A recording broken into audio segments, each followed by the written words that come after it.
सर्वांना नमस्कार. नाथादेश. माझं नाव डॉक्टर गजानन कुलकर्णी. अनंत आरोग्य निसर्गोपचार संस्थेत आपलं सर्वांचं स्वागत. गेल्या 3 महिन्यापासून आम्ही ऑनलाईन आणि निवासी पद्धतीनं काही प्रशिक्षण शिबिरांचं आयोजन करत आहोत. अगदी पहिल्याच महिन्यात हाऊसफुल स्वरूपात सुरू झालेल्या या शिबिरात आतापर्यंत 500च्या वर प्रशिक्षणार्थींनी भाग घेतलाय. आणि एक आनंदाची गोष्ट अशी आहे, की ग्राहक समाधान स्कोर ज्याला आपण म्हणतो कस्टमर सॅटिस्फॅक्शन इंडेक्स, तो 90% वर आहे. डिजिटल मीडियावर मुख्यत्वे करून आम्ही कोर्सची माहिती टाकतो आणि तिथूनच आम्हाला ऍडमिशन मिळतात. गेल्या महिन्यात 500च्या वर एन्क्वायरी आलेत. आता इतक्या सर्वांना वैयक्तिक स्वरूपात कॉल करणं आणि प्रत्येकालाच वैयक्तिक डेमो देणं हे थोडं अवघड वाटतंय वेळेचा विचार करता. आणि त्यातही बऱ्याच जणांची एक रिक्वेस्ट म्हणा किंवा मागणी अशी होती, की एक डेमो सेशन जर दिलं, तर मग ॲडमिशनसाठी आम्हाला ते सोपं पडेल. आणि ही मागणी या सेशनच्या माध्यमातून पूर्ण करण्याचा मी प्रयत्न करतोय.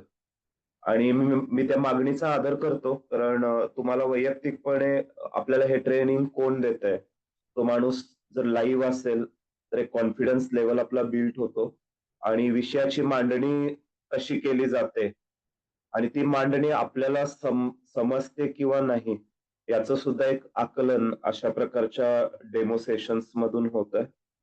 तर पुढील 20 मिनिटामध्ये आपण एक हे डेमो सेशन पूर्ण करण्याचा प्रयत्न करूया. पण तत्पूर्वी थोडक्यात हे जे काही प्रशिक्षण शिबिर आहे आणि यामध्ये जे मुख्यत्वे करून विषय शिकवले जातात, थोडक्यात या विषयांची तोंड ओळख ज्याला आपण म्हणू, ती आपण करून घेऊया. आणि मग एक डेमो सेशन अगदी हलकं-फुलकं सेशन जे तुम्हाला फ्री ऑफ कॉस्ट मध्ये मी देतोय आज. आणि हे सेशन आयुष्यभरासाठी उपयोगी पडेल असं सेशन असेल. तर साधारणपणे मुख्य जो हा सिलेबस आहे, तर 3 प्रकारामध्ये याची विभागणी केली आहे आपण. L1, L2 आणि L3 म्हणजे लेव्हल 1, लेव्हल 2 आणि लेव्हल 3. यातलं लेव्हल 1 जे आहे, ते ऑनलाईन पद्धतीचं प्रशिक्षण शिबिर आहे. आणि L2 आणि L3 हे निवासी पद्धतीनं घेतलं जाणारं प्रशिक्षण शिबिर आहे. रत्नागिरी जिल्ह्यामध्ये लांजा नावाचं एक गाव आहे. तर तिथं आमचं एक निसर्गोपचार केंद्र आहे. लवकरच पुण्यामध्ये सुद्धा एक निसर्गोपचार केंद्र आम्ही सुरू करतोय. कोल्हापूर शहरात उचगाव या एरियामध्ये सुद्धा एक लवकरच आपलं प्रशिक्षण केंद्र आणि निसर्गोपचार केंद्र आपण सुरू करतोय. पण आता जे निवासी शिबिर आपलं होतंय, तर ते रत्नागिरी जिल्ह्यामध्ये होतंय आणि पूर्ण भारतभरातून, महाराष्ट्रातून प्रशिक्षणार्थी या शिबिरासाठी येतात आणि हे शिबिर पूर्ण करतात. आता L1 हे ऑनलाईन पद्धतीनं घेतलं जाणारं जे शिबिर आहे, तर ते वर्षातून 12 शिबिरं असतात. म्हणजे महिन्याला 1 शिबिर अशा पद्धतीनं आम्ही याची आखणी केली आहे. आणि L2 आणि L3 ही हिवाळ्यातली शिबिरं आहेत.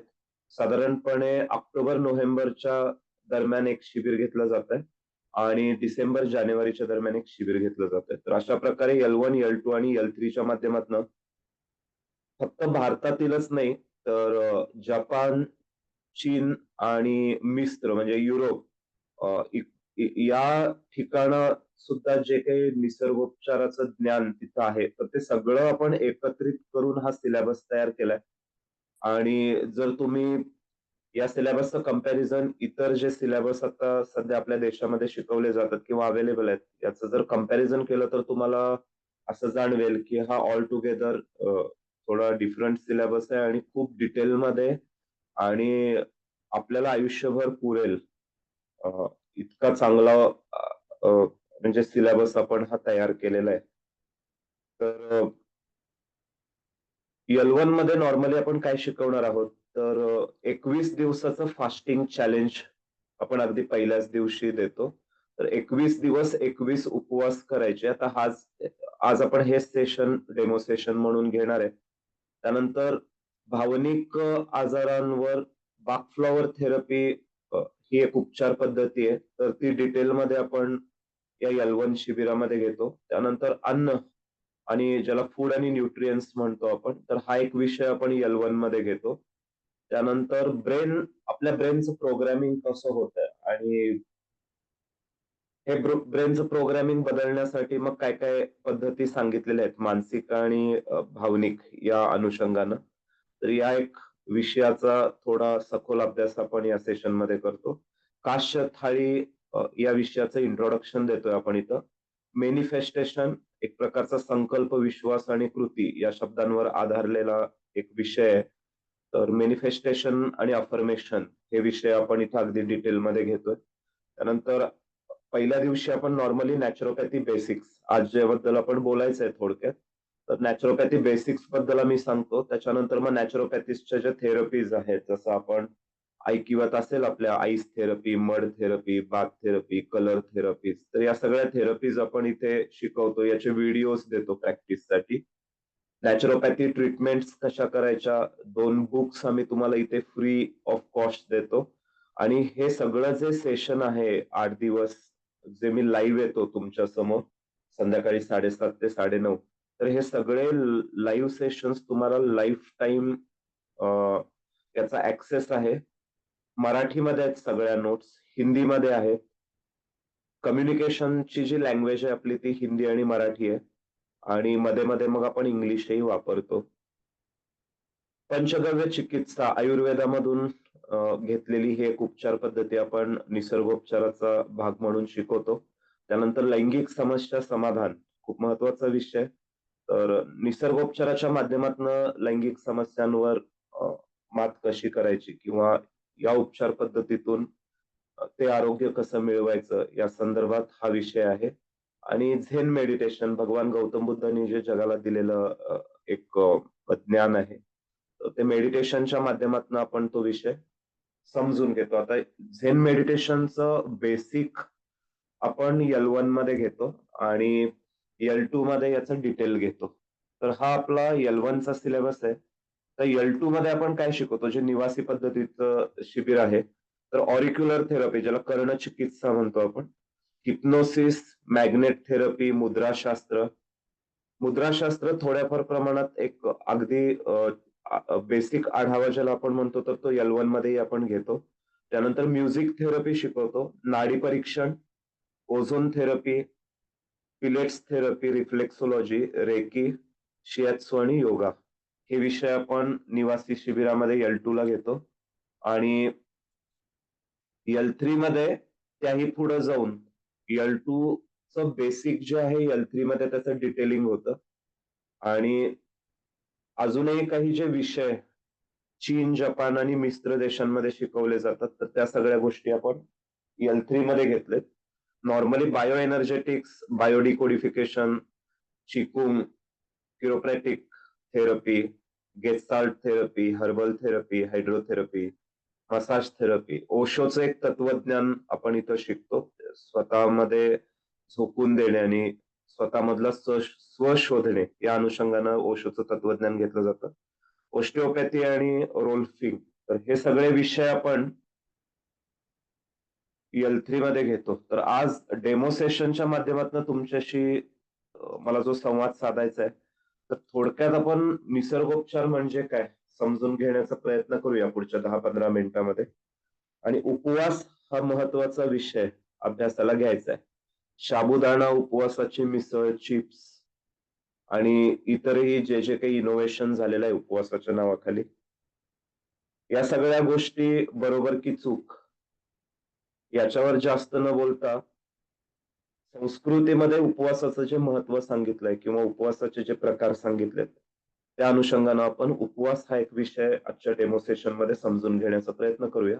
जे तुम्हाला एक आयडिया येईल की कुठपर्यंत आपण हा विषय घेऊन जातोय, किती डिटेलिंग करतोय आपण त्या विषयाचं. आणि हे सगळे विषय तुमच्या पुढे मांडत असताना त्याच्या पाठीमागे एक आमचं रिसर्च आहे. त्याच्या पाठीमागे जवळपास 1 ते 2 वर्षाची तपश्चर्या, बऱ्याच पुस्तकांचा अ, अभ्यास, त्याचं चिंतन, मनन या सगळ्या गोष्टीतून तयार झालेला हा सिलेबस आहे. आणि अगदी नाममात्र फी मध्ये आपण हा सिलेबस पूर्ण अ, भारतीयांसमोर हिंदी आणि मराठी माध्यमातून आणतोय. आणि मला एका गोष्टीचा आनंद आहे. मला वाटलं नव्हतं की ज्या दिवशी हे इनिशिएटिव्ह घेतलं, तर बाबा आता ॲलोपॅथी आहे, आयुर्वेद आहे, होमिओपॅथी आहे आणि आपण निसर्गोपचाराला अगदी पॅरलल पद्धत म्हणून समाजासमोर आणतोय आणि तशा काही गोष्टी किंवा काही थेरपीज आणि काही उपचार हे प्रचलित नाही आहेत. किंबहुना आजीचा बटवा याच्या पलीकडं आपण काही गोष्टी ऐकल्या किंवा अभ्यासल्या नाहीत. आणि आताची नवीन पिढी इन्स्टंट या प्रकारामध्ये मोडते, तर हा मग सिलेबस कुणासाठी तयार करायचा? असं जेव्हा एक अ, आमच्यामध्ये चर्चा झाली, तर आम्हाला असं कळलं, की हा कोर्स कुणासाठी? तर हा कोर्स गृहिणींसाठी आहे. गृहिणींसाठी काय आहे? कारण घराचे आरोग्य व्यवस्थापक म्हणून आजच्या घडीलाही स्त्रीच ते काम करते. तर त्या घरातील आरोग्य व्यवस्थापला जर स्थापकाला जर निसर्गोपचाराचं पूर्ण नॉलेज असेल, तर ती स्वतःची आणि आपल्या कुटुंबाची काळजी अजून इफेक्टिव्हली घेऊ शकते. म्हणून हा कोर्स गृहिणींसाठी आहे. हा कोर्स तरुणांसाठी आहे. ज्यांना हेल्थ केअर सेक्टरमध्ये स्वतःचं करियर करायचंय किंवा व्यवसाय, उद्योग उभा करायचा आहे. तर त्यांच्यासाठी हा कोर्स आणि L1 आणि L2 आणि L3 चं प्रशिक्षण शिबिर खूप महत्वाचं आहे. कारण व्यवसायाभिमुखता ही या शिबिराचा महत्वाचा भाग आहे. तर तरुणांसाठी हे शिबिर खूप महत्वाचं आहे. त्या खालोखाल वृद्धांसाठी हे शिबिर खूप महत्वाचं आहे. 60 नंतर काय शिकावं? तर महत्वाचे जे विषय आहेत त्यातला एक विषय हा निसर्गोपचार असावा. औषधाशिवाय दीर्घायुष्य हवं असेल, तर हा कोर्स आपल्यासाठी खूप महत्वाचा आहे. आणि त्याही पलीकडे जाऊन हा कोर्स डॉक्टर, योग चिकित्सक किंवा मेडिकलचे जे विद्यार्थी आहेत किंवा कॉलेजचे जे विद्यार्थी आहेत किंवा कारखान्यातले जे एम्प्लॉईज आहेत, अधिकारी वर्ग आहे, या सर्वांसाठी हा कोर्स खूप महत्वाचा आहे. कारण हा कोर्स फक्त आपण शारीरिक स्तरावर या अनुषंगानं न घेता मानसिक स्तर, भावनिक स्तर, शारीरिक स्तर, सामाजिक स्तर आणि आध्यात्मिक स्तर या 5ही स्तरांवर आपण डिटेलमध्ये या कोर्समध्ये डिस्कशन करतो आणि या वेगवेगळ्या स्तरांवर निर्माण होणाऱ्या समस्या ज्या आहेत, याच्यावर कसं समाधान शोधायचं आणि कसे उपचार करायचे, हा विषय आपण इथं घेतोय. तर फक्त शरीरशास्त्र म्हणून निसर्गोपचाराचा अभ्यास आपण करत नाही आणि तसं अपेक्षितही नाहीये. तर त्यामुळं ज्ञानवृद्धीसाठी डॉक्टरांना, योग शिक्षकांना आणि विद्यार्थ्यांना हा कोर्स त्यांनी करावा, असं आम्ही अपील करतो. आणि एक गोष्ट आनंदाची आहे, मला सांगायला आवडेल सर्वांना, की आत्तापर्यंत 14 ते 15 डॉक्टर्सनी जे ॲलोपॅथी आणि होमिओपॅथीची प्रॅक्टिस करतात, तर त्यांनी हा कोर्स केलाय आणि हा कोर्स त्यांनी नावाजला. त्यांच्या फील्डमधलं हे ज्ञान आणि इतक्या सोप्या आणि साध्या पद्धतीत आपण इथं मराठीमध्ये आणि हिंदीमध्ये हा विषय समजून सांगतो. तर तो विषय त्यांच्यापर्यंत अगदी योग्य पद्धतीनं पोहोचवण्यात आपण यशस्वी झालो. त्यामुळे डॉक्टरांपासून गृहिणी, तरुण आणि वृद्ध सर्वच जण या कोर्समध्ये सहभागी होऊ शकतात या प्रशिक्षण शिबिरामध्ये. आणि तुम्हीच बना तुमच्या कुटुंबाचे डॉक्टर, असं आपलं स्लोगन आहे. आरोग्य सल्लागार बना, आरोग्य देवदूत बना. हा कोर्स फक्त तुमच्यासाठी आणि तुमच्या कुटुंबासाठी नाहीये. तर ज्या समाजामध्ये तुम्ही राहता त्या समाजासाठी पण या ज्ञानाचा उपयोग चिकित्सेच्या माध्यमातून आणि उपचाराच्या माध्यमातून तुम्ही करू शकता. आपत्कालीन परिस्थिती हा एक महत्वाचा विषय आपल्याला अनुभवायला आला कोरोनाच्या काळामध्ये. तर तोही विषय आपण इथं घेतोय. आपत्कालीन परिस्थितीमध्ये प्रत्येकालाच डॉक्टर भेटतील उपचारासाठी असं नाही, तर किमान काही उपचार पद्धती या आपल्याला माहीत होणं निसर्गोपचाराच्या माध्यमातून खूप गरजेचं आहे. आपत्कालीन परिस्थितीमध्ये जर आपल्याला तग धरून राहायचं आहे त्या सिच्युएशनमध्ये, परिस्थितीमध्ये, तर निसर्गोपचार हा विषय अभ्यासाला घेतला पाहिजे असं माझं स्वतःचं वैयक्तिक मत आहे. आणि या सगळ्याचा विचार करून आपण या सगळ्या सिलेबसची निर्मिती केलेली आहे. आता थोडक्यात आपण समजून घेऊया निसर्गोपचार म्हणजे काय? तर मी थोडं लाईव्ह येऊ का? ओके, म्हणजे माझाही चेहरा तुम्हाला दिसेल. ओके. नमस्कार. माझं नाव गजानन कुलकर्णी. निसर्गोपचार म्हणजे काय थोडक्यात समजून घेऊया. निसर्गोपचार हा एक संपूर्णतः नैसर्गिक आणि सर्वांगीण आरोग्य व्यवस्थापनाचा भाग किंवा पद्धत आहे असं आपण म्हणू. यामध्ये औषधांऐवजी आहार, जीवनशैली, योग, उपवास, मालिश, जलचिकित्सा, वायुचिकित्सा इत्यादी नैसर्गिक उपायांचा वापर करून शरीराची स्वउपचार शक्ती वाढवली जाते. फार सोपी मांडणी केलेली आहे. ती तरी मी तुम्हाला सांगणार आहे, पण त्या अगोदर आपण निसर्गोपचाराची 3 मूलभूत जी तत्व आहेत, ती समजून घेण्याचा प्रयत्न करूया. मेडिकॅटिक्स नेचर ज्याला आपण प्रकृतीची स्वयंचिकित्सा शक्ती असं म्हणतो. तर शरीरात नैसर्गिकरित्या आजार बरा करण्याची एक शक्ती असते. आपण सोडून इतर जे प्राणी आपण बघतो आणि बऱ्याच वेळा आपण कौतुकही करतो त्या प्राण्यांचं. त्यांच्या वाट्याला काय हे अद्ययावत ज्ञान किंवा त्याचा उपयोग नाहीये, की ॲलोपॅथी आणि होमिओपॅथी आणि आयुर्वेद ते स्वयंचिकित्सेच्या माध्यमातूनच ते उपचार करून घेतात. तर निसर्गोपचार अ, या तुमच्या अंतर्गत शक्तीला चालना देते बेसिकली. दुसरं जे तत्व आहे ते कारण शोधा आणि ते दूर करा. फक्त लक्षणच नाही तर आजाराचं मूळ कारण शोधून त्यावर उपचार करणं, हे सुद्धा निसर्गोपचाराचं एक महत्वाचं उद्दिष्ट आहे. आणि तिसरं जे तत्व आहे ते प्रथम हानी होऊ देऊ नका. म्हणजे कुठल्याही प्रकारची हानी न होऊ देता शरीरामध्ये म्हणजे कुठलीही सर्जरी करायची नाहीये आपल्याला. कुठलाही अँटिबायोटिक्सचा म्हणजे डोस द्यायचा नाहीये. अत्यंत सौम्य, नैसर्गिक आणि सुरक्षित उपाय पहिल्यांदा या चिकित्सेमध्ये वापरले जातात, जेणेकरून शरीराला कुठली हानी पोहोचत नाही.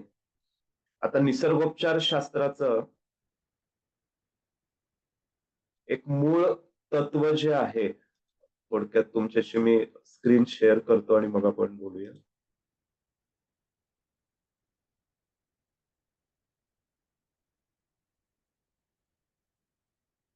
येस.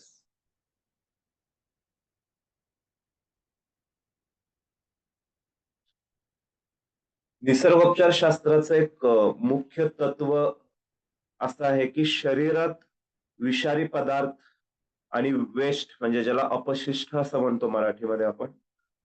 तर हे जितक्या प्रमाणात जास्त तितका आजार बळावला. अशी एक सोपी मांडणी इथं केलेली आहे. तर शरीरामधून हे टॉक्सिन बाहेर काढणे आणि शरीरामधून हे अपशिष्ट बाहेर काढणे, हेच निसर्गोपचाराचं मुख्य काम आहे. आणि या तत्वज्ञानाला इंग्लिशमध्ये टॉक्झिमिया सिद्धांत असं म्हणतात. आपल्या शरीरामध्ये टॉक्सिन वाढतात, अपशिष्ट वाढतात आणि हे टॉक्सिन्स आणि अपशिष्ट हे आजारांचं मूळ कारण आहे. आणि या टॉक्सिनला आपण बऱ्याच वेळा चहा घेतो, डिटॉक्सिफिकेशन करणारे काही काढे आहेत. चहा मुख्यत्वे करून घेतला जातो. तर शरीरामधून टॉक्सिन बाहेर काढणे आणि वेस्ट बाहेर काढणे हेच आपलं मुख्य उद्दिष्ट आहे आणि हेच काम करण्यासाठी आपल्याला 8 दिवसाचं हे प्रशिक्षण शिबिर पूर्ण करायचंय. आता दुसरी एक मांडणी निसर्गोपचारामध्ये अशी केली आहे, की शरीर जर ॲसिडिक झालं आपलं, तर शरीरामध्ये आजारांची निर्मिती होते किंवा आजार बळावतात. पहिली मांडणी जी केली ती टॉक्सिन आणि वेस्ट या अनुषंगाने केली आहे. मी आता दुसऱ्या मांडणीबद्दल बोलतोय. दुसरी मांडणी अशी आहे, की शरीर जर ॲसिडिक झालं, ॲसिडचं प्रमाण वाढलं, तर आजारांची निर्मिती होते, आजार बळावतात. तर आपलं शरीर अल्कलाईन असणं म्हणजे आपण हेल्दी असणं, अशा एक प्रकारची मांडणी केलेली आहे. तर आपलं शरीर अल्कलाईन ठेवण्यासाठी सगळ्यात महत्वाचा जो घटक आहे, तो आहे ऑक्सिजन बेसिकली. आणि मग तो ऑक्सिजन कुठून मिळतो आपल्याला? एक तर श्वासावाटे, दुसरं पाण्यावाटे आणि तिसरं आहारातून. तर मग काय आहार घ्यायचा? लिक्विड्स काय घ्यायचे? पाणी केव्हा आणि कसं प्यायचं आणि किती प्रमाणात प्यायचं? आणि श्वसन या 3 विषयातून आपलं शरीर अल्कलाईन बनवण्याचा प्रयत्न आपण करतो आणि ही निसर्गोपचाराची दुसरी मांडणी आहे.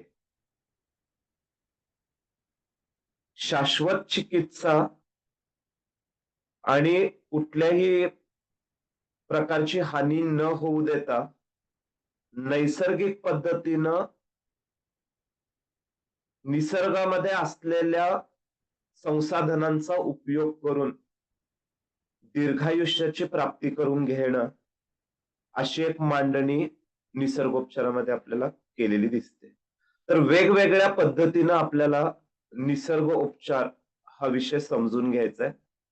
आता मुख्य कल्पना जसं मी मगाशी तुम्हाला सांगितलं, की चुकीचा आहार, मानसिक ताण, दूषित पाणी, हवा, अपूर्ण झोप, अपचन यामुळे शरीरात विषारी पदार्थाने अपशिष्ट साचत जातात.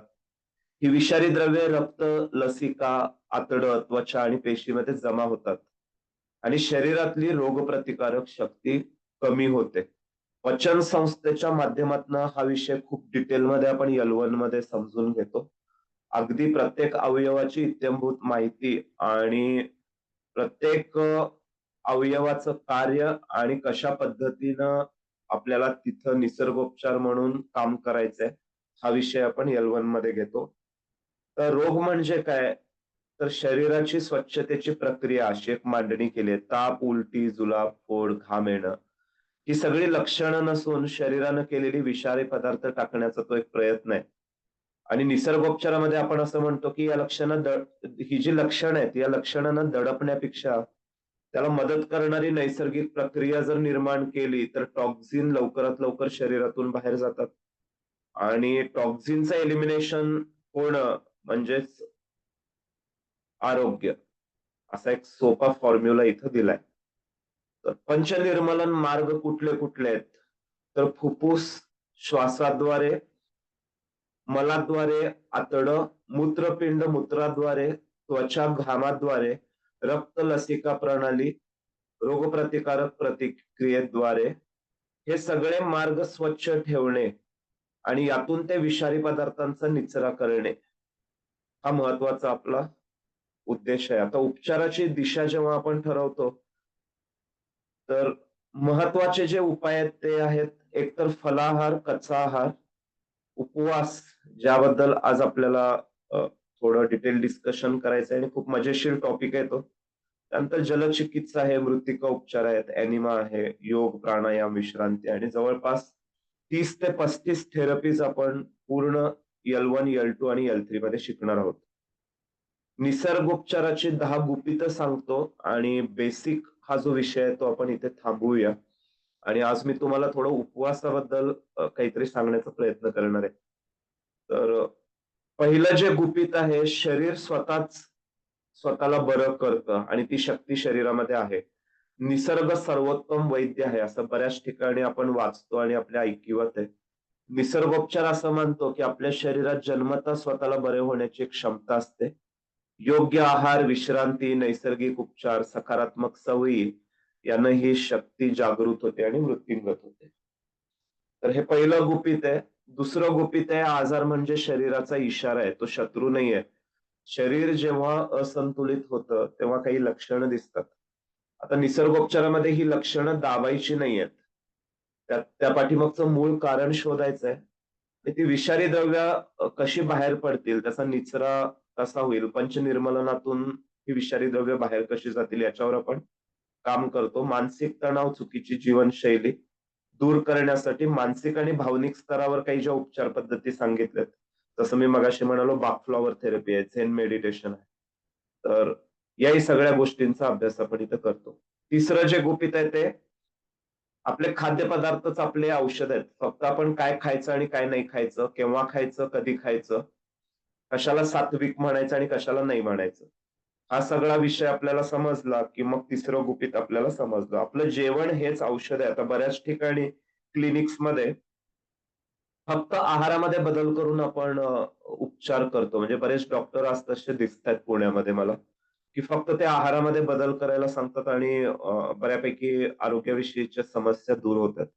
तर हंगामी, स्थानिक, नैसर्गिक आणि सत्वशील आहार जसं की फळं, कच्च्या भाज्या, अंकुरित धान्य या सगळ्या गोष्टी शरीरात संतुलन निर्माण करतात आणि या गोष्टींचा जास्तीत जास्त उपयोग आपल्या दररोजच्या आहारामध्ये झाला पाहिजे. चौथा जो विषय आहे तो म्हणजे उपवास. आतून शुद्धीकरण असं ज्याला आपण म्हणतो. उपवास शरीराला आराम देतो आणि आतून विषारी घटक बाहेर टाकतो. आता आज अं, अगदी उपवास असं जेव्हा आपण म्हणतो तर आपल्याला अन्नाशी संबंधित उपवास हा विषय खूप खोलवर रुजवला गेला व्रतवैकल्यांच्या माध्यमातून आपल्यापर्यंत. जसं की एकादशीचा उपवास, संकष्टी चतुर्थीचा उपवास, महाशिवरात्रीचा उपवास. मग त्यातही पुन्हा काही ठिकाणी मतभेद आहेत, मनभेद आहेत, की उपवासाला साबुदाण्याची खिचडी चालते का? काही ठिकाणी वरी चालते. मग काही ठिकाणी कर्नाटकामध्ये असं म्हणतात, की पोहे आणि उपीट खाऊन सुद्धा आम्ही उपवास करतो. तर मनभेद आहेत आणि मतभेद पण आहेत. मग केळीचे वेफर्स खायचे की नाही? मग तिखट खायचं की नाही? मग कोथिंबीर चालते की नाही? मग धणे घालायचे की कोथिंबीर घालायची? आणि याच गोष्टींमध्ये आपला उपवास संपून जातो.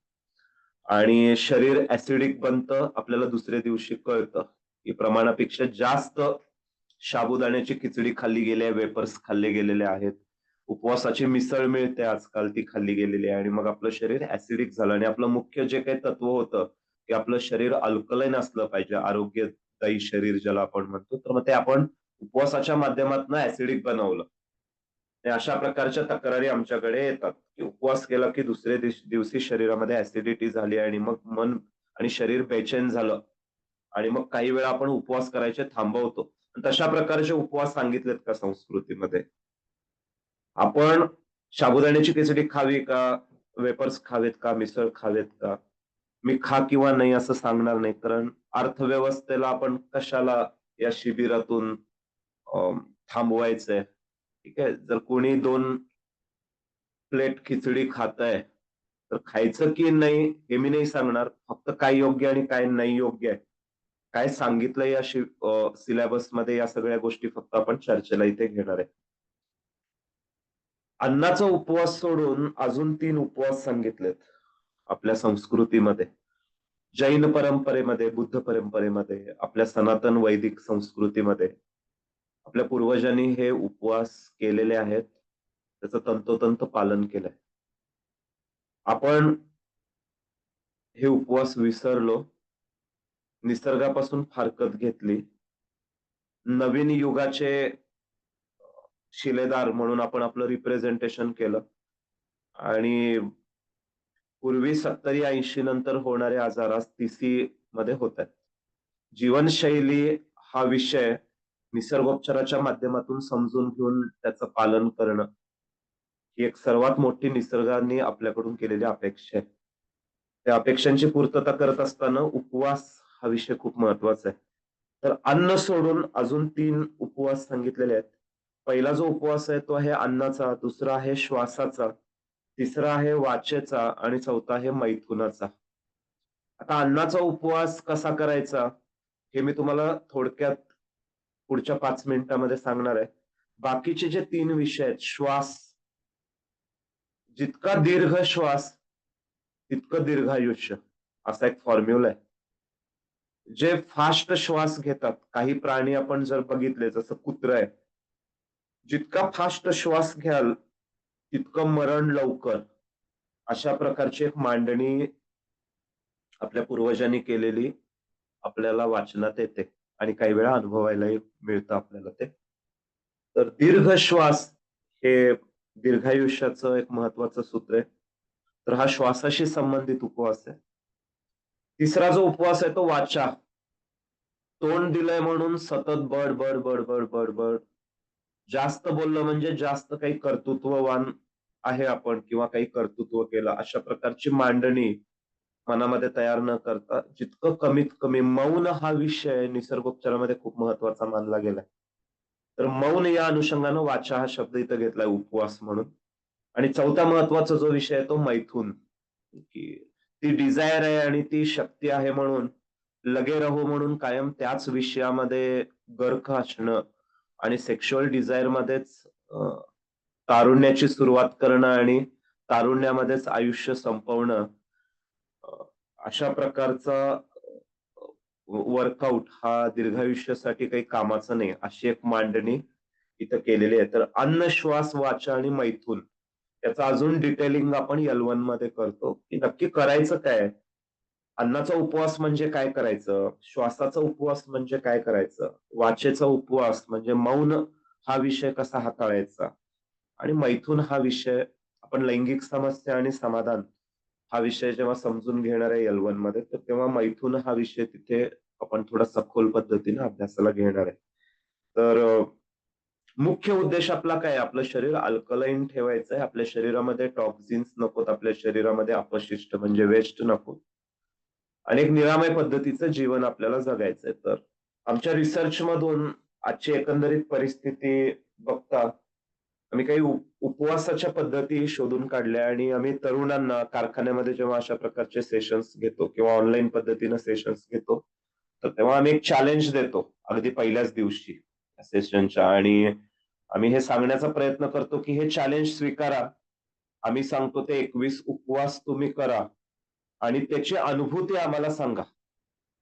आणि तुम्हाला सांगायला मला खूप आनंद होईल. काही जणांनी सुरुवात केली 3 दिवस, 3 रंग आणि 4थ्या दिवशीपासून पुन्हा पूर्ववत परिस्थिती. पण काही जणांनी अगदी ती एक इच्छाशक्ती त्यांच्यात निर्माण झाली आणि हा 21 दिवसाचा आमचा प्रोग्राम केला. तो आमच्या रिसर्चमधून बाहेर आलेला आहे. आणि त्यांचे अनुभव इतके मजेशीर आहेत, की माझं हे अर्ध्या-पाऊण तासाचं लेक्चर आणि एखाद्याचा फीडबॅक हे दोन्ही एका समान पातळीवर असा तो विषय आहे, की म्हणजे तुम्हाला ॲडमिशन घेण्यासाठी माझ्याकडे जर काही ब्रँडिंग असेल कुठलं, तर ते आहे की या लोकांचे फीडबॅक्स. इतके अप्रतिम फीडबॅक्स दिलेले आहेत या लोकांनी, या सगळ्या प्रशिक्षणार्थींनी, की त्या फीडबॅक्सचं जरी एक सेशन बनवलं, तर महिन्याला 100-200 ॲडमिशन कुठंच गेले नाहीत. अशा प्रकारचंच ते फीडबॅक्स आहेत सगळे. असो, अ, तुमचाही फीडबॅक खूप महत्वाचा आहे या सेशनमध्ये. तर आपण थोडक्यात अं, 1 मिनिट हां. ती स्लाईड ओपन करतो. आपण थोडक्यात हे 21 दिवसाचं जे चॅलेंज आहे किंवा जो उपवास आहे, आपण जो सांगणार आहे आता, तो समजून घेऊया.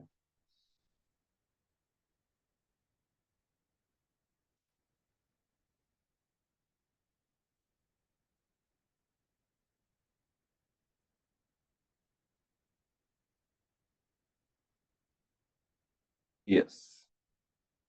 एक शेवटची 5 ते 10 मिनिटं आपण हा विषय समजून घेऊ आणि मग बाकी लेव्हल 1 मध्ये तुमचं सर्वांचं स्वागत करण्यासाठी मी आतुर आहे. तर 21 दिवसांचा संकल्प करायचा आहे आपल्याला. संपूर्ण आरोग्य आणि शांततेकडे वाटचाल करायची असेल तर. हे 21 दिवसांचं चॅलेंज तुम्हाला केवळ अन्नापासून नव्हे तर भावनिक ताण, डिजिटल व्यसन आणि इंद्रियांच्या अतिसंवेदनशीलतेपासूनही उपवास करण्याच्या एका परिवर्तनात्मक प्रवासावर घेऊन जातं. प्रत्येक दिवस शरीर आधारित उपवासासोबत मानसिक आणि आध्यात्मिक शुद्धीचा समावेश या 21 दिवसाच्या चॅलेंजमध्ये आम्ही केलेला आहे. या प्रक्रियेमुळे तुम्हाला एकात्मिक आरोग्य तर मिळतंच, पण त्याबरोबर मानसिक स्पष्टता आणि अंतरंग शांतता अनुभवता येते. आता आम्ही बऱ्याच वेळी असं सांगतो, की एखादा मोठा निर्णय घ्यायचा आहे आयुष्यामध्ये, तर एक 8 दिवसाचं आम्ही सांगतो त्या पद्धतीने उपवास करा. तर मानसिक स्पष्टता आणण्यासाठी सुद्धा किंवा एक अंतरंगातली शांतता अनुभवायची असेल, तरी सुद्धा हे 21 दिवसाचं चॅलेंज तुम्ही आज स्वीकारा. तुम्ही ॲडमिशन घ्यावीच असा हट्ट नाही, पण हक्कानी मी अवश्य म्हणेन, की ॲडमिशन घ्या L1 मध्ये. आयुष्यभर पुरेल इतकं ज्ञान आणि कौशल्य आत्मसात करण्याची अगदी माफक दरामध्ये ही सुवर्ण संधी तुमच्या सर्वांसमोर आहे. तर स्वतःशी पुन्हा एकदा जोडणारा, निसर्ग मौन आणि सजगतेने भरलेला असा एक सखोल प्रवास 21 दिवसांचा आपल्याला करायचा आहे. सुरुवात अगदी आजपासून करा. महात्मा गांधींनी जसं म्हटलं, की "कल का काम आज." तर मग आजपासून सुरुवात आरोग्य, शांती आणि आत्मज्ञानाच्या दिशेनं. पहिला आठवडा काय करायचं आपल्याला? शारीरिक शुद्धीकरण करायचं आहे. मुख्य लक्ष्य काय आहे? शरीरातील विषारी घटकांचा नैसर्गिक मार्गाने निचरा आणि ऊर्जेचा पुनर्प्रवाह ज्याला म्हणतो तो आणण्यासाठी आपण पहिला आठवडा जे सांगितलेले उपवास आहेत ते करणार आहे. दुसरा आठवडा हा मानसिक आणि भावनिक स्पष्टतेसाठी म्हणजे ज्याला मेंटल आणि इमोशनल क्लॅरिटी असं म्हणतो आपण. तर विचारांची निर्मळता, भावनांची समज आणि शांतता प्राप्त करण्यासाठी दुसऱ्या आठवड्यातील उपवास करायचे. आणि तिसरा आठवडा आपल्याला एका स्पिरिच्युअल डीपनिंगकडे घेऊन जातो. ज्याला आपण रिन्यूअल म्हणतो म्हणजे पुन्हा एकदा खोज जारी रहे असं जे म्हटलं जातं म्हणजे आत्मसाक्षात्कार असा एक खूप मोठा शब्द तिथे वापरला गेलाय. पण आपण अगदी साध्या सोप्या भाषेत समजून घेऊ, की अंतर्मुखता स्वतःच्या मनामध्ये त्या सखोलतेनं बघणं आणि विषय समजून घेणं आणि मानसिक स्पष्टतेपर्यंत येणं. तर याच्यासाठी 3ऱ्या आठवड्यातले उपवास सांगितलेत. आता पहिल्या आठवड्यामध्ये शारीरिक शुद्धीकरण ज्याला बॉडी रिसेट आपण म्हणतो, म्हणजे आहारशैलीमधली सुधारणा किंवा हायड्रेशन किंवा पचन संस्थेमध्ये सुधारणा आणि ऊर्जेचं शुद्धीकरण करण्यासाठी पहिल्या दिवसाचा जो उपवास आहे तो फलाहार उपवास. केवळ ऋतूनुसार पहिल्या दिवशी फक्त फळांचं सेवन करायचंय. हायड्रेटिंग आणि शरीर शुद्धी करणारा असा हा उपवास आहे. पहिल्या दिवशी फळं खायची आहेत. दुसऱ्या दिवशीचा जो उपवास आहे वाफवलेले किंवा सौम्य मसाल्याचं अन्न खायचंय. मीठ आणि तेल पूर्णपणे टाळायचंय. हा दुसरा दिवसाचा उपवास आहे. तिसऱ्या दिवशी आंतरमध्य उपवास म्हणजे 16:8 असा रेशो बऱ्याच ठिकाणी आपण आता हे ऐकतोय इंटरमिडिएट उपवास करा म्हणून.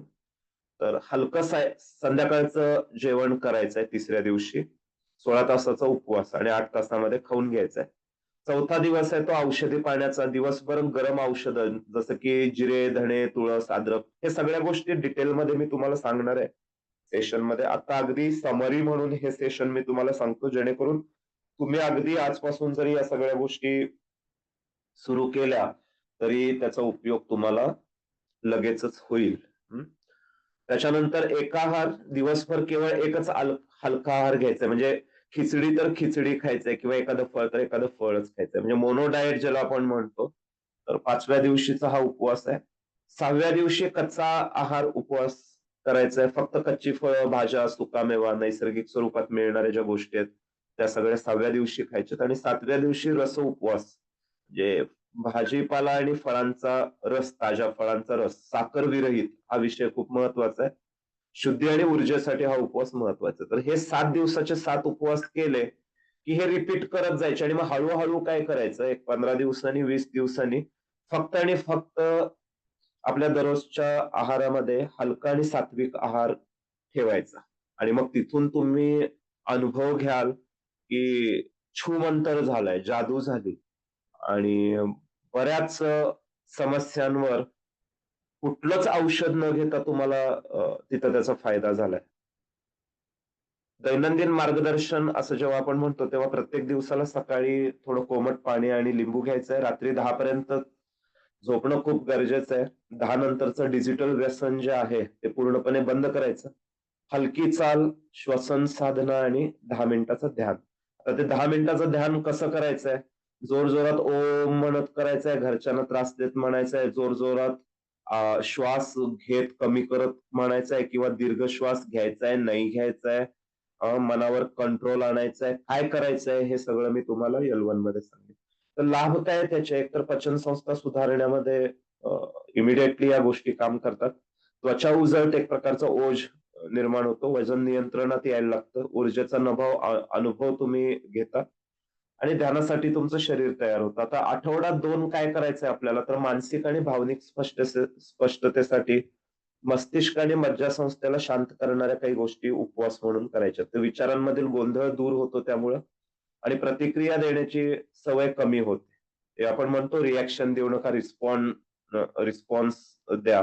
तर तो जो काही प्रकार आहे हा असा नुसता डायलॉगबाजी करून होत नाही. त्याच्यासाठी काही उपवास करावे लागतात आणि ते उपवास हे 8 ते 14 या दिवसामध्ये करायचा आहे. पहिला उपवास जो आहे 8व्या दिवशीचा तो सोशल मीडिया, इंटरनेट आणि टीव्ही पूर्णपणे बंद करायचा त्या दिवशी 8व्या दिवशी. त्याला आपण डिजिटल उपवास म्हणतो. 9व्या दिवशी मौन साधना. 8 ते 12 तास कुणाबरोबरही बोलायचं नाही. त्या त्या 8-12 तासामध्ये तुम्हाला काय-काय मनामध्ये विचार आले ते सगळे एका जर्नलमध्ये किंवा वहीमध्ये लिहून काढा. 12 तासाच्या त्या मौनानंतर. 10व्या दिवशी एका वेळी एकच काम अशा प्रकारचा उपवास करायचा आहे. मल्टीटास्किंग टाळायचंय. प्रत्येक कृतीमध्ये पूर्ण उपस्थिती ठेवून आपण 10व्या दिवशीचा उपवास करायचा आहे. 11व्या दिवशी नकारात्मक विचारांचा उपवास आहे तो. म्हणजे स्वतःवर टीका किंवा इतरांवर न्याय करणं म्हणजे प्रत्येक वेळी आपण वकिली जी करतो अशा प्रकारच्या गोष्टी थांबवायच्या आहेत आणि कुठल्याही प्रकारची टीका-टिप्पणी किंवा नकारात्मकता आपल्या बोलण्यामध्ये नसली पाहिजे. तर हा 11व्या दिवशीचा उपवास आहे. 12व्या दिवशी भावनिक उपवास करायचा आहे. गॉसिपिंग करायचं नाही, कुठल्याही प्रकारचा वाद घालायचा नाही, तक्रारी करायच्या नाहीत. कुठल्याही प्रकारचा इमोशनल ड्रामा करून विन करायची नाही सिच्युएशन. हा भावनिक उपवास 13व्या दिवशी फोनचा उपवास करायचा आहे. तर सहजासहजी हा उपवास शक्य नाहीये. पण जमत असेल तर 8 तास मोबाईल फोन बंद करून ठेवायचा. फक्त आपत्कालीन काही जर स्थिती निर्माण झाली तर तिथंच फक्त फोनचा वापर करा. अगोदर वाटल्यास कल्पना द्या, की 8 तास मी कुठेतरी जंगलामध्ये ट्रेकिंगला जाणार आहे आणि बंद असेल मोबाईल माझा, असं म्हणून बंद करा. हं. आणि 14व्या दिवशीचा जो उपवास आहे तो आहे निसर्ग संगतीचा. दिवसभर निसर्गात शांतपणे वेळ घालवायचा आहे. तो पक्ष्यांचा किलबिलाट ऐकायचा आहे, ते पाण्याचं झुळझुळणं ऐकायचं आहे, तो गारवा फील करायचा आहे. बोलणं टाळायचं, फक्त निरीक्षण करत राहायचं. अशा प्रकारचे हे 8 ते 14 दिवसापर्यंतचे उपवास आहेत. इथेही दिवसाची सुरुवात श्वसन साधना आणि 10 मिनिटाच्या ध्यानाने करायचं आहे. आता ध्यान कसं करायचं हे मी तुम्हाला L1 मध्ये सांगणार आहे. विचारावर सजगपणे निरीक्षण ठेवायचं आहे. कुठलाही विचार थांबवायचा नाहीये, फक्त निरीक्षण करायचंय आणि जिथं शक्य आहे तिथं मौन आणि आत्मचिंतन करायचं. आता याच्यामुळे लाभ काय होतात? तर मन अधिक शांत, स्पष्ट आणि सजग झालेलं तुम्हाला अनुभवायला मिळेल. भावनांवरील प्रतिक्रिया कमी झालेली दिसेल.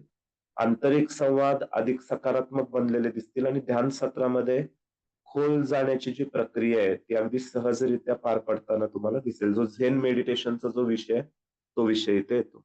आता तिसरा आठवडा जो आहे तो आध्यात्मिक सखोलता आणि नूतनीकरणासाठी म्हणजे सजगता निर्माण व्हावी, समर्पण भाव निर्माण व्हावा. आत्मजोड म्हणजे कुठेतरी हरवून बसलोय आपण स्वतःला, तर ती आत्मजोड व्हावी आणि अंतर्मुख शांतता मिळावी.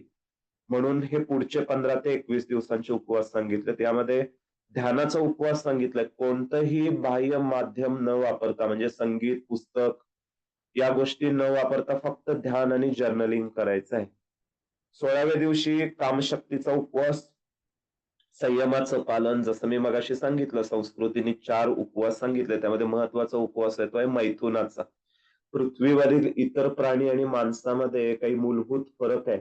आपल्यामध्ये पॉवर ऑफ एनालिसिस आहे, पॉवर ऑफ डिटर्मिनेशन आहे. ती इतर प्राण्यांमध्ये कदाचित तितक्या स्ट्रॉंगली त्या गोष्टी नाहीयेत. तर आपल्याला मैथुनाचा उपयोग प्रजोत्पादनासाठीच करायचा असा एक अभ्यास कुठेतरी आपण वाचतो किंवा आपल्याला पूर्वजांकडून सांगितला जातो. अगदी त्या सगळ्या गोष्टींचं पालन जरी नाही करता आलं तरी संयमानेच कामशक्ती हा विषय आपण हाताळला पाहिजे आणि त्यासाठीचा तो उपवास आहे 16व्या दिवसाचा. 17व्या दिवशी कृतज्ञता आणि क्षमा या 2 गोष्टींचा उपवास करायचा आहे. मनातली माणसं आठवून त्यांना क्षमा आणि आभारपत्र लिहायचंय. पाठवायचं नाहीये. मनातूनच सगळ्यांना क्षमा करायची आणि शांततेकडे वाटचाल करायची. त्यानंतर 18व्या दिवशी मनोरंजनाचा उपवास करायचा आहे. चित्रपट, संगीत, सोशल मीडिया अशा सर्व उत्तेजक गोष्टींचा त्याग करायचा आहे. त्याच्यानंतर 19व्या दिवशी मिनिमलिस्ट उपवास म्हणजे अत्यावश्यक वस्तूंचाच फक्त वापर करायचा आहे. 1 दिवस मेकअप नाही करायचा, 1 दिवस फॅशन नाही करायची, काही सजावट, आर्टिफिशियल गोष्टी सगळ्या काढून टाका. 20व्या दिवशी कर्मयोगाचा उपवास आहे. कोणतीही अपेक्षा न ठेवता इतरांसाठी त्या दिवशी फक्त सेवा करा, जेवण बनवा, स्वच्छता करा, मदत करा. हा उपवास आज जरी केला तरी चालेल. श्रावण चालू व्हायला 3 दिवस आहेत. आपण स्वच्छता करत असतो श्रावणाच्या अगोदर. सेवा दिवस अगदी नक्की करा. घरच्या गृहिणी आनंद व्यक्त करतील. 21वा जो दिवस आहे तो आहे पूर्ण मौन आणि जल उपवास. दिवसभर मौन, फक्त गरम पाणी, शांततेचा, साक्षीभावाचा पूर्ण अनुभव आपल्याला या 21व्या दिवशी घ्यायचा आहे. आता हे 21 दिवसांचे उपवास झाले, की लिहून काढायचं प्रत्येक दिवसाचा जो उपवास केला, काय त्यातून विचार आले मनामध्ये? काय आउटकम आपल्याला आले? चिड निर्माण झाली, मनःशांती मिळाली, एक प्रकारचा आनंद निर्माण झाला. आपल्याला असं वाटलं, की होय, या सगळ्या ज्या गोष्टी सांगितल्या त्या खरंच गरजेच्या आहेत आणि आपल्याला त्याचे उपयोग दिसतायत. असं जर काही जाणवतंय तुम्हाला, तर तुम्ही त्या रस्त्यावर आहे आणि जर तुम्हाला ते जाणवत नसेल, तर मग झेन मेडिटेशनच्या माध्यमातनं तुम्हाला पहिल्यांदा थोडी ध्यानधारणा आणि हीलिंग करणं गरजेचं आहे आणि मग त्या प्रवासात तुम्हाला आम्ही घेऊन जातो आणि L2 आणि L3च्या त्या सेशनमध्ये तुम्ही पूर्णपणे या रस्त्यावर तुमची वाटचाल करता आयुष्याची. अशा प्रकारे हे जे डेमो सेशन जे तुम्हाला द्यायचं होतं, तर मी इथे थांबतो आणि बाकीचे विषय जे आपण L1 मध्ये शिकवणार आहे, ते सगळे विषय मी तुम्हाला मगाशी सांगितलेत. अगदी जास्तीत जास्त सहभागी म्हणजे तुमच्या कुटुंबासहित, तुमच्या आजूबाजूचा जो परिसर आहे, तुमची मित्रमंडळी आहेत, त्यांना सर्वांना सांगा, की हे सेशन आपल्यासाठी खूप महत्वाचं आहे आणि अगदीच नाममात्र फीमध्ये आणि कुठल्याही प्रकारचा पैशाचा तगादा आम्ही लावत नाहीये इथे. अगदी नाममात्र फी भरून तुम्ही ॲडमिशन घेऊ शकता आणि तुम्ही दिलेले पैसे मी वैयक्तिक घरी वापरत नाही. आपलं जे काही केंद्र आपण बनवतोय, तर तिथे काही टेक्नॉलॉजी आणणं गरजेचं आहे. तिथे काही वस्तू आणायच्या आहेत. त्या सगळ्या वस्तू या तुमच्या फीमधूनच आणल्या जातात, ज्याचा उपयोग पुन्हा समाजासाठीच होतोय. म्हणजे आपण समाजाकडून पैसे घेतो आणि समाजालाच पुन्हा ते पैसे सेवेच्या माध्यमातून देतो आणि हे जे काही सगळं प्रशिक्षण आहे, पूर्ण लाईफटाईम तुम्हाला या सगळ्या माझ्या सेशनचा ॲक्सेस आहे. रेकॉर्डिंग दिले जातात. सगळ्या नोट्स मराठी आणि हिंदी भाषेमध्ये आहेत. त्यानंतर काही पुस्तकं तुम्हाला गिफ्ट दिली जातात. काही व्हिडिओज दिले जातात, जेणेकरून तुम्ही प्रॅक्टिस करावं आणि अगदी L1 पूर्ण केलं तरी तुम्ही काही व्यवसाय सुरू करता. L2, L3 पूर्ण केलं तरी काही व्यवसाय सुरू करता. अगदी पहिल्याच दिवसापासून व्यवसायाभिमुखता आणण्याचा प्रयत्न या सिलेबसमध्ये आपण केलेला आहे आणि त्याही पलीकडे जाऊन आपल्याला आपल्या आरोग्याचा सल्लागार बनायचं आहे. आपल्याला देवदूत बनायचं आहे. तो आरोग्य दूत बनायचा आहे. आपत्कालीन परिस्थिती देशासमोर केव्हाही येऊ शकते. तर अशा आपत्कालीन परिस्थितीमध्ये काही विषय आपल्याला माहीत असणं, त्याचं ज्ञान असणं गरजेचं आहे आणि त्यातील एक विषय म्हणून निसर्गोपचाराकडं सर्वच समाजाने पुन्हा एकदा अगदी सिरियसली म्हणजे डिटेल त्याचं करणं, डिटेलिंग करणं आणि तो विषय आत्मसात करणं खूप गरजेचं आहे असं मला वाटतं. इतकं बोलून मी इथे थांबतो. पुन्हा एकदा सर्वांना नाथादेश आणि आपण L2 मध्ये भेटूया. नमस्ते.